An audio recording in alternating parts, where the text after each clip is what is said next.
주님께서 마음으로 찾아와 주시고 은혜 베풀어 주시옵소서. 그 말씀 예수님의 이름으로 기도드립니다. 아멘. 오늘 그동안 금요기도에는 그 학교 세콩 때문에 저희 10시 반까지만 기도를 할 수밖에 없었습니다. 오늘부터 이제 11시까지 기도할 수 있게 되었습니다. 다들 이제 11시까지 오면 기도하실 거라 믿습니다. 아멘. 사도행전 12장 5절 말씀.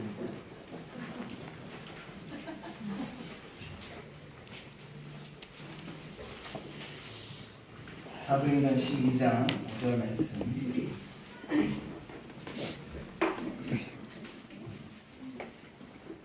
함께 합독하겠습니다. 이에 베드로는 옥에 갇혔고 교회는 그를 위하여 간절히 하나님께 기도하더라. 교회는 간절히 기도했다라는 제목으로 함께 말씀 나누기 원합니다. 하나님께서는 초대교회에 많은 은혜를 부어주셨습니다. 사도행전 2장 42절 말씀에 보면 그들이 사도들의 가르침을 받아 서로 교제하고 떡을 떼며 오로지 기도하기를 힘썼다라고 성경은 기록하고 있습니다.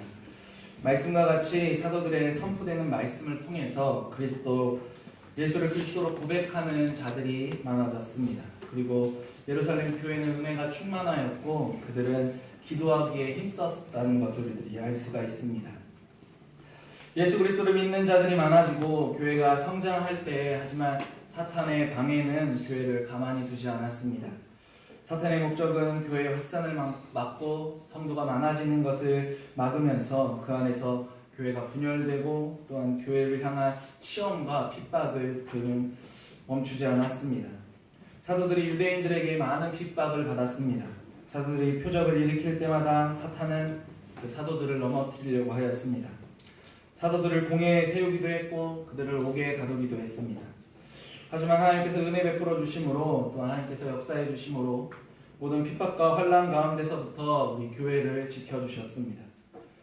그런데 교회의 7 집사였던 한 사람 스데반이 말씀을 선포하던 중에 유대인들의 돌에 맞아서 순교하기도 하였습니다. 사울이라는 자는 이러한 교회를 박해하는 것을 보면서 당연하다라고 생각했고 그가 앞서 믿는 자들을 옥에 가두기도 하였습니다. 하지만 사탄의 이러한 방해가 있을 때에도 교회는 주님 앞에 기도하였고 하나님은 그들의 기도를 들으시고 교회를 지켜주셨습니다. 이러한 시대적 배경 가운데서 오늘 헤롯이라는 한 인물을 우리가 살펴보기 원합니다. 이 인물은 교회를 핍박하는 데 가운데 또다시 등장합니다. 예수님께서 태어나실 때 예수님을 죽이려고 했던 그 왕의 자손, 그리고 또 예수님을 십자가에 못 박을 때 그저 예수님을 아무런 영향가 없는 사람이라고 생각하고 예수님을 그저 돌려보냈던 그 헤롯 가문, 그런 헤롯 가문 가운데서 또다시 이제 교회를 핍박하는 헤롯이 우리 앞에 등장을 합니다. 헤롯 가문은 로마에 의해서 유대 지역을 다스리는 것을 지명받아서 유대인들을 다스리는 이방 족속이었습니다. 그들은 유대인들의 마음을 얻기 위해서 무너진 성벽을 재건해 주었고 헤롯 가문은 유대인들의 왕이 되기 위해서 그들과 하나가 되기 위해서 노력하였습니다. 예수님께서 재판받을 때에는 헤롯은 예수를 따르는 무리들에게 대하여서 그저 크게 염려하지 않았습니다. 기독교인들을 한 부류의 유대인이라고 그저 생각했습니다. 그러나 시간이 지나면서 유대인들과 기독교인들이 서로 구분되기 시작했고 기독교인들의 세력은 날로 커져가고 있었습니다. 헤롯 아그리파 1세 왕은 어떻게든지 자신의 신분의 약점을 유대인들과 함께 어울리면서 그리고 또 그들이 원하는 정치를 펼쳐서 인정받고자 하였습니다. 유대인들의 호의를 얻기 위해서 유대인들보다 더욱더 의식적으로 유대교를 신봉하였고 이러한 이유로 그는 유대 종교 지도자들과 두터운 친분을 유지하고 있었습니다. 유대인들의 환심을 사기 위해서 자신의 위치를 더욱더 견고하게 만들기 위해서 유대인들이 가장 증오하고 골칫거리라 생각했던 이제 기독교인들에게도 자신의 세력을 펼치기 원했습니다. 기독교의 지도자인 사도들을 하나의 본보기로 삼아서 그를 박해하고 핍박을 가하기 시작했습니다. 그래서 선택한 일은 예수님의 제자들, 즉 사도들 가운데서 한 명을 잡아 죽이고자 하였습니다. 오늘 말씀 12장 1절과 2절 말씀에 그때 헤롯 왕이 손을 들어 교회 중에서 몇 사람을 해하려 하여 요한의 형제 야고보를 칼로 죽였다라고 성경은 기록하고 있습니다. 그 시작으로 헤롯은 세베대의 아들이었고 사도 요한의 형제였던 야고보를 칼로 죽였습니다. 야고보는 사도들 가운데서 첫 번째로 순교하는 순교의 피를 하나님 앞에서 드리게 되었습니다. 사도 야고보가 헤롯에 의하여 죽음을 당하자 유대인들은 그 모습을 보고 매우 기뻐하였습니다. 3절 말씀에 유대인들이 이 일을 기뻐하는 것을 보았다라고 헤롯은 말하고 있습니다. 헤롯은 유대인들이 기뻐하는 것을 보면서 자신이 이제 또 다른 더욱더 인기를 얻기 위해 행동을 할 필요가 있었습니다. 예루살렘 교회의 최고 지도자였던 베드로를 이제는 그를 잡아서 죽이려고 하였습니다. 그리스도인들과 당시 예루살렘 교회의 대표라고 할 수 있었던 베드로를 죽임으로써 유대인들의 환심을 사기 원했고 또한 유대인들의 인기를 얻는 왕이 되고자 하였습니다. 교회는 이렇게 핍박이 더욱더 심해졌고 자신들을 이끌어주던 사도들이 죽임을 당하는 큰 위기에 처하게 되었습니다. 헤롯은 베드로를 그 잡은 날을 성경은 무교절이라고 기록하고 있습니다. 그리고 베드로를 유월절 명절이 끝난 후에 그를 죽이고자 생각하였습니다. 헤롯은 베드로를 잡아서 감옥에 가두었습니다. 사실 그동안 사도들을 몇 번이나 감옥에 가두었지만 사도들은 하나님의 은혜 가운데서 그 위기를 벗어날 수 있었고 이러한 소식도 또한 헤롯 또한 알고 있었을 것입니다. 어렵게 잡은 베드로를 그는 놓치고 싶지 않았습니다. 4절 말씀에 자급에 옥에 가두고 군인 내식인 내 패에게 맡겨 지키게 했다라고 성경은 말하고 있습니다. 이 말씀은 베드로를 옥에 넣어놓고 그 베드로를 지켜보는 사람을 4명 그리고 그 4명을 4 교대로 하루 종일 4명씩 베드로를 감시하도록 하였습니다. 그것도 부족해서 베드로를 양쪽에 1명씩 수갑을 채우고 군인이 오른쪽 한쪽 오른쪽 그래서 그 병사를 지키던 그 병사들이 베드로와 함께 수갑을 차고 양쪽에서 베드로와 함께 감옥 안에 있었습니다. 이처럼 베드로를 쇠사슬을 채워서 어떠한 도망도 못 가게 만든 후에 그를 며칠 뒤에 유대인들을 보는 앞에서 죽이고자 하였습니다. 야고보의 순교와 베드로의 투옥된 소식은 교회 안에도 알려졌습니다. 교회는 좌절할 수밖에 없었고 낙심할 수밖에 없는 상황이었습니다. 자신들을 인도하고 가르치던 사도들이 죽임을 당하는 모습에 교회가 할 수 있는 일은 없었습니다. 스데반이 죽었고 야고보가 죽은 후였기 때문입니다. 야고보가 죽고 베드로가 옥에 투옥되고 있는 이 상황 가운데서 예루살렘 교회는 가장 큰 위기를 맞이하게 됩니다. 헤롯과 유대 지도자들을 상대로 베드로를 구출할 수 있는 방법이라고는 그들에게는 없었습니다.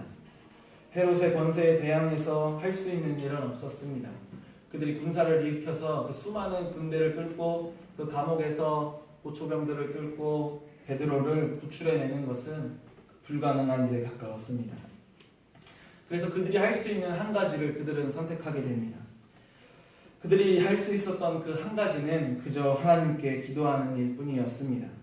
예루살렘 교회와 그리스도인들이 희망이 사라지고 절망 가운데 어두움의 그늘이 짙게 그리우고 있을 때에 그들이 할 수 있는 일은 오직 기도할 수 있는 것밖에 없었습니다. 헤롯의 군대 앞에 교회는 세력적으로 무력한 존재였습니다.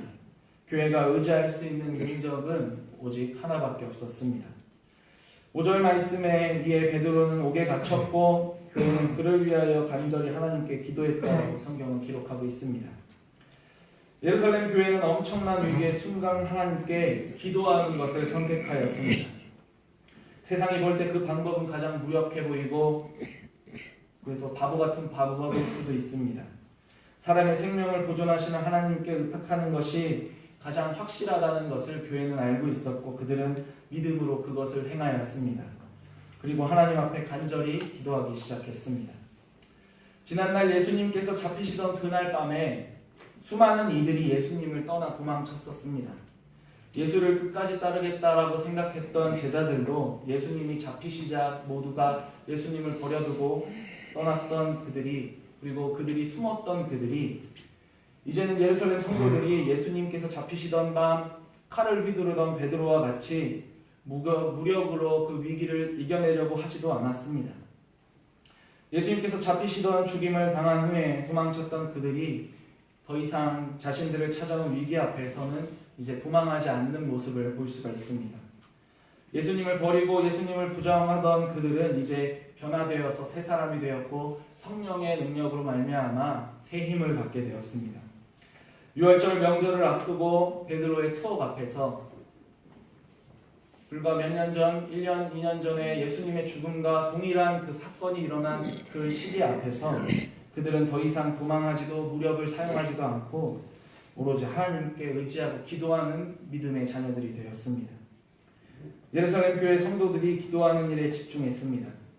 앞서 사도행전 2장 42절 말씀에 오로지 기도하기에 힘썼던 예루살렘 교회는 오로지 기도하기에 힘을 다하였습니다.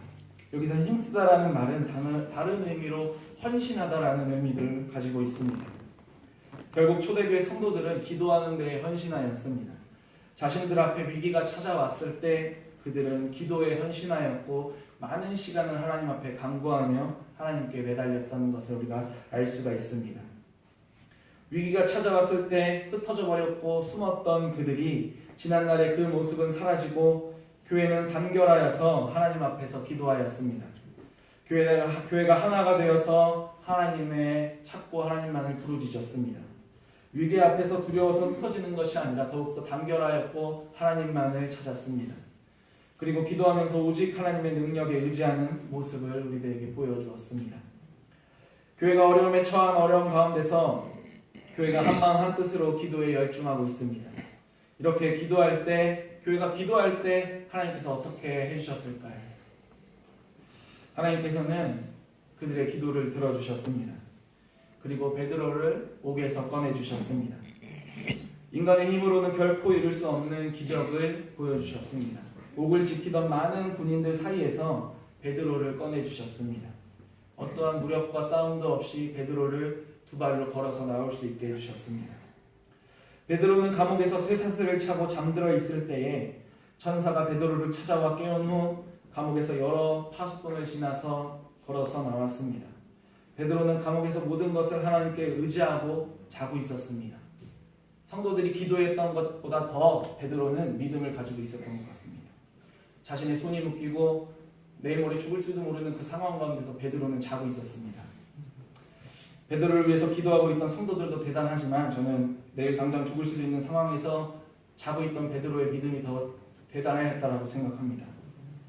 자고 있던 베드로는 천사의 도움을 받아서 헤롯의 손에서 벗어나 죽음 가운데서 다시 살아나는 기적을 체험하게 되었습니다. 베드로가 옥에서 풀려나는 그 순간에도 그런데 교회는 기도하고 있었습니다. 12절 말씀에 마가라 하는 요한의 어머니 마리아의 집에 가니 여러 사람이 거기에 모여 기도하고 있다라고 성경은 말하고 있습니다. 그 말씀과 같이 교회는 그저 짧은 순간 한순간 모여서 기도하는 것이 아니라 베드로가 풀려나기 그 순간까지도 그들은 모여서 함께 기도하고 있었다는 것을 우리가 살펴볼 수가 있습니다.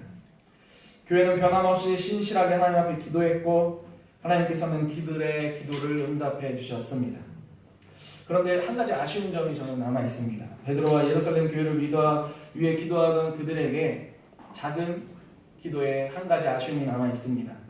그것은 13절에서 15절 말씀을 함께 살펴보면서 한번 보도록 하겠습니다. 13절에서 15절 다 함께 읽겠습니다. 시작. 베드로가 대문을 두드리는데 로데라 하는 여자아이가 영접하여 나왔다가 베드로의 음성인 줄 알고 기뻐하여 문을 미쳐 열지 못하고 달려들어가 말하되 베드로가 대문 밖에 섰더라 하니 그들이 말하되 네가 미쳤다 하나 여자아이는 힘써 말하되 참말이라 하니 그들이 말하되 그러면 그의 천사라 하더라.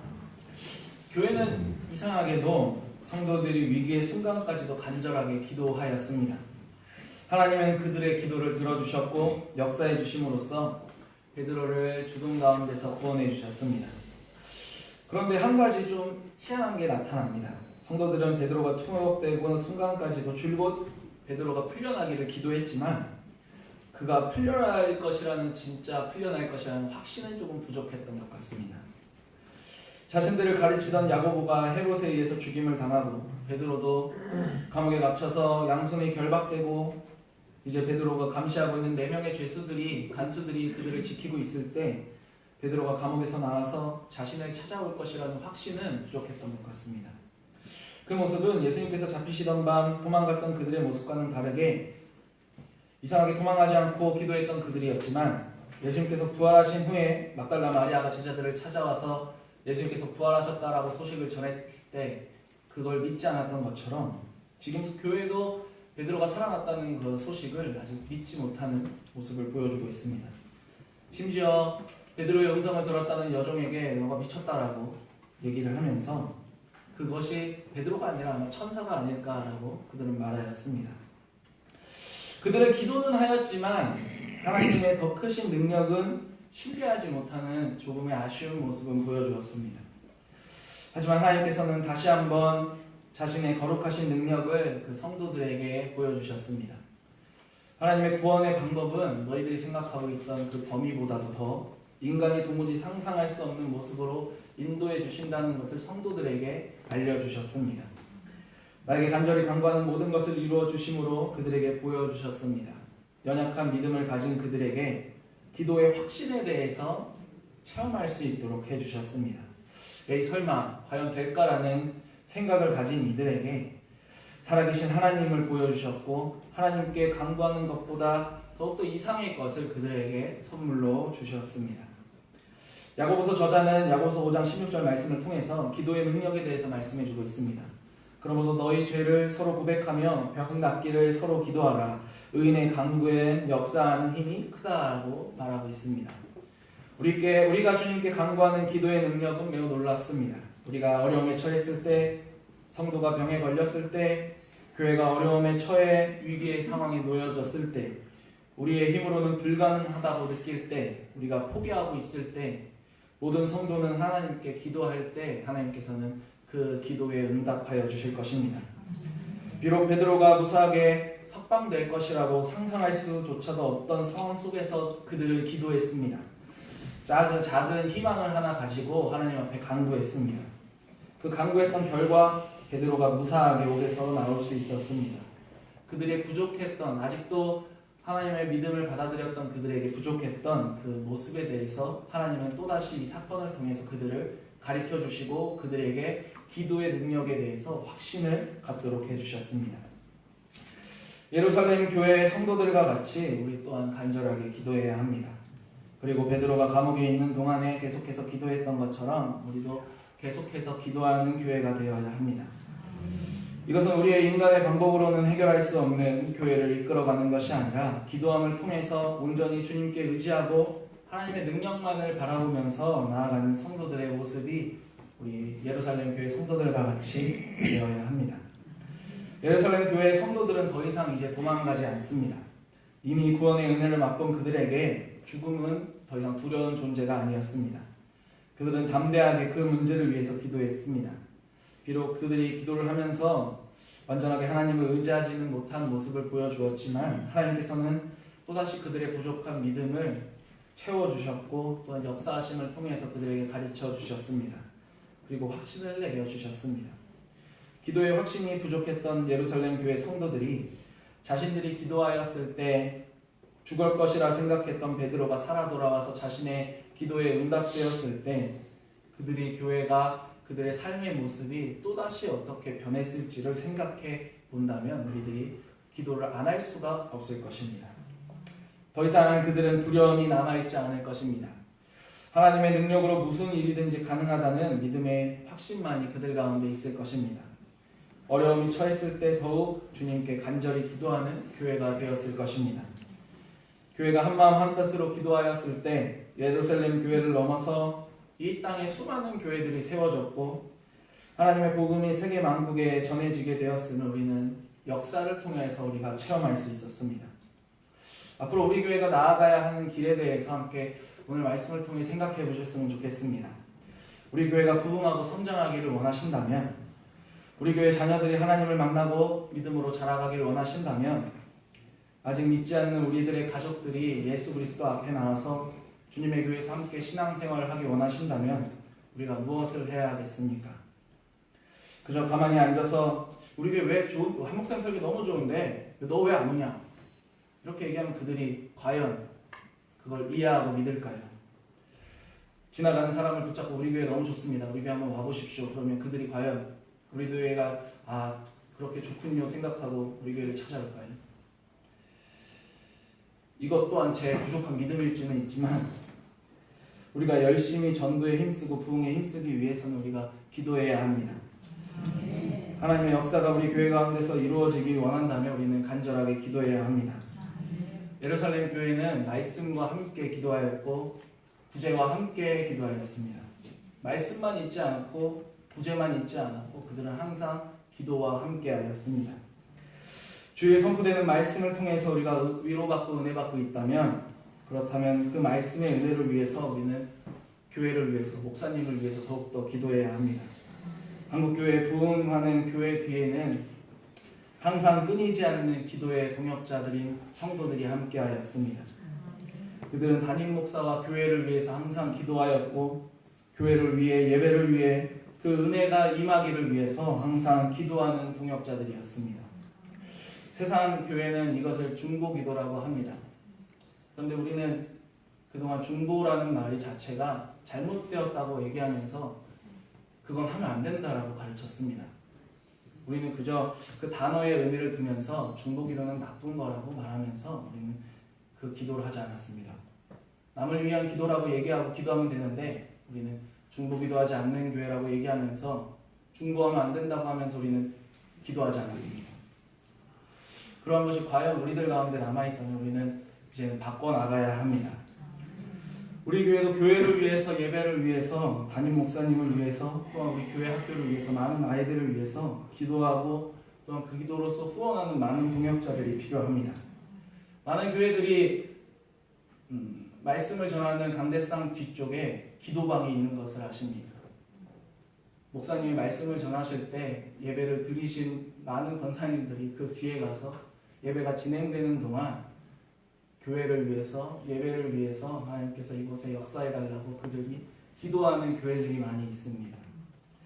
비록 우리가 연약하고 우리들이 상황이 그렇게 되지는 않지만 우리 또한 그러한 모습을 위해서 함께 기도할 수 있어야 합니다. 말이 나온 김에 제가 몇 가지 우리 교회 안에 남아있는 기도에 대한 잘못된 모습들에 대해서 생각해 보았습니다.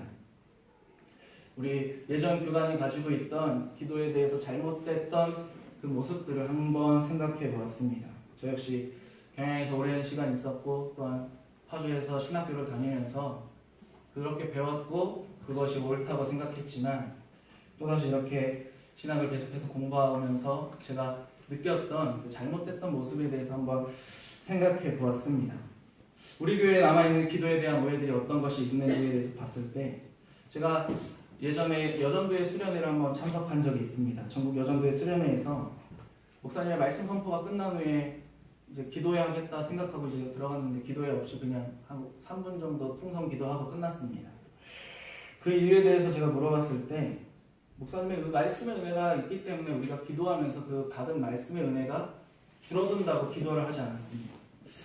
저는 이야기를 듣고 매우 충격적이었습니다. 말씀을 들었으면 그 받은 은혜를 가지고 더욱더 뜨겁게 기도하고 우리들의 모습에 결단하는 시간을 가져야 하는데 우리는 그동안 말씀의 은혜가 있었다면 그 말씀의 은혜가 꺼진다고 생각하고 기도하지 않았습니다. 거꾸로 생각해서 우리가 말씀의 은혜를 받았다면 기도하면서 더 그 말씀의 은혜를 확신하고 더욱더 감사하고 또 더욱더 많은 은혜를 하나님께서 기도함을 통해서 얻을 수 있다는 것을 우리가 기억해야 합니다. 또 한 가지는 큰 소리로 기도하거나 방언으로 기도하는 자들을 찾아가서 우리 교회에서는 이렇게 기도하면 안 된다라고 많은 이들이 하였습니다. 그렇게 하는 것이 옳다고 생각했고 그렇게 기도하면 안 되고 그렇게 기도하면 많은 이들의 기도를 방해한다라고 가르쳤습니다. 제가 SFC 위원장을 할 때 호남 지방에서 한 대학생이 와서 방언으로 막 기도를 했습니다. 그러니까 저와 함께 SFC 운동을 했고 지금 저쪽 교단에서 이제 교역자를 하고 있는 저희 친구가 그 친구를 갑자기 찾아가서 방언하면 안 된다고 그렇게 얘기를 했습니다. 그냥 왜 하면 안 되는지에 대해서 얘기하지 않고 그렇게 기도하면 안 된다고. 제가 그때 그 친구랑 좀 싸웠습니다. 왜 방언하면 안 되냐고 저는. 우리는 좀 그러한 것에 있어서 그냥 안 된다라고 배운 거에 있어서 왜 안 되는지를 생각해보지 않고 그냥 안 되니까 안 된다라고 생각하면서 그동안 하지 않았던 것이 너무나 많았습니다. 사실 큰 소리로 기도하면 주변 사람들이 방해가 될 수도 있습니다.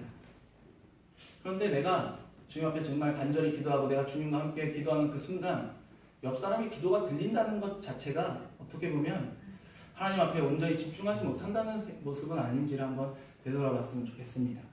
저 또한 그런 생각을 가지고 있을 때 제가 저희 아버지랑 함께 수양교회에서 있을 때 제가 이걸 깬 계기는 하나님 왜 저는 저렇게 기도하지 못할까요? 라고 생각할 때 그것이 좀 깨졌습니다. 우리는 그저 남들 걱정하는 경우가 너무나 많습니다. 나를 걱정하기보단 우리 교회의 상황 가운데서 우리 교회 성도들이 그런 방해받는다. 우리 교회 성도들이 초신자들이 그 모습을 보고 이상하다고 생각하고 교회를 떠난다라고만 생각합니다. 근데 우리는 좀 하나님 앞에서 이기적일 필요도 있는 것 같습니다. 나만 생각하고 그 기도의 순간만큼은 하나님만을 온전히 부르짖으면서 나아가는 것이 더 필요하지 않을까 생각합니다. 말이 나온 김에 한 가지만 더 말하고 끝내겠습니다.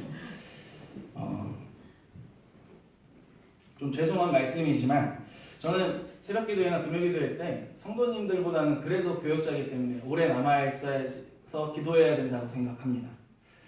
예전 교회에서는 그것 때문에 많이 힘들었습니다. 집에들을 안 가시고 계속 기도하셔서. 근데 죄송하지만 주님의 교회에서는 그런 경우가 한 번도 없었습니다. 그 문제로 인해서 계속 기도해야 된다는 압박감을 받아본 적이 없었습니다. 저를 힘들게 만들어 주십시오. 계속 기도하게 해달라고 11시가 아니라 밤새도록 기도할 수 있는 교회가 되게 해달라고 교회를 향해서 건의해 주시기 바랍니다. 교회는 기도해야 합니다. 교회가 기도하지 않는다면 기도가 간절하지 않다면 기도의 소리가 끊긴다면 그것은 죽은 교회가 될 것입니다. 하나님께서 우리들의 기도에 응답하지 않으실 것이고 기도하지 않는데 하나님께서 응답해 주실 일도 없습니다.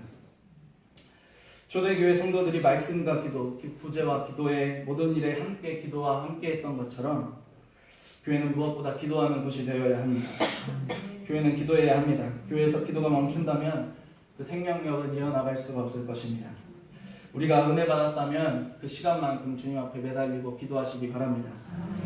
예배에 참석하는 걸로만 만족하지 마시고 말씀 듣고 기도로서 축도받고 끝나는 걸로 만족하지 마시고 말씀 듣고 은혜 받은 만큼 내가 주님 앞에 그 시간만큼 기도로 드리기를 바라면서 나아가시기 바랍니다.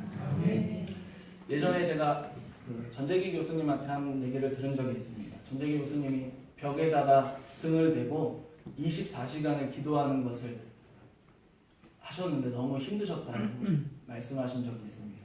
저도 그때부터 나도 한 번은 꼭 해봐야지 이러는데 아직도 한 번도 해본 적이 없습니다. 사실 오랜 시간 놓고 기도하는 것이 어렵습니다. 하나님의 길을, 주님의 길을 가고자 하는 저조차도 그렇게 어려운 것임을 잘 알고 있습니다. 하지만 훈련하지 않으면 결국 기도의 시간은 오래되지 않습니다. 신학교는 파주도 그렇고 지금 천안에 있는 학교도 그렇고 무조건 30분 이상씩은 앉아 있어야 합니다. 나가면 출석 체크를 해주지 않습니다. 억지로라도 그렇게 앉아 있음으로써 신학교를 저는 4년을 다녔는데 거의 훈련이 돼가는 것 같습니다. 우리도 기도의 훈련이 필요합니다. 기도하지 않으면 결코 역사가 이루어지지 않는다는 생각을 가지고 기도해야 우리의 생각하지도 않았던 우리가 상상하지도 못했던 일들이 이루어질 것이라는 것을 믿으면서 우리가 열심히 기도하였을 때 우리 교회가 얼마나 부흥할지 우리는 알지 못하는 것입니다. 그냥 우리가 여기서 만족한다면 그냥 만족할 수 있지만 우리가 기도하고 하나님 앞에 간구한다면 하나님은 우리가 생각하지도 못했던 것으로 분명한 은혜를 베풀어 주실 것입니다. 예루살렘 교회들이 간절히 기도했던 것처럼 주님의 교회 역시도 하나님께 간절히 기도하시는 교회가 되기를 소망합니다. 우리 이 지역에서 기도 열심히 하는 교회로서 소문나기를 기도합니다. 뭐 지역이 아니라 그냥 우리나라에서 기도하면 주님의 교회가 딱 떠오를 수 있을 만큼 기도하는 교회가 되었으면 좋겠습니다. 하나님만을 간절히 의지하고 간절히 기도하는 주님의 교회가 되기를 소망합니다. 오늘은 11시까지 음악을 틀고 기도하도록 하겠습니다. 그 대신 오늘은 11시에는 세컴을 걸어야 합니다. 10시 55분까지는 마무리해 주셨으면 감사하겠습니다. 우리 찬송가 361장을 찬양하시도록 하겠습니다.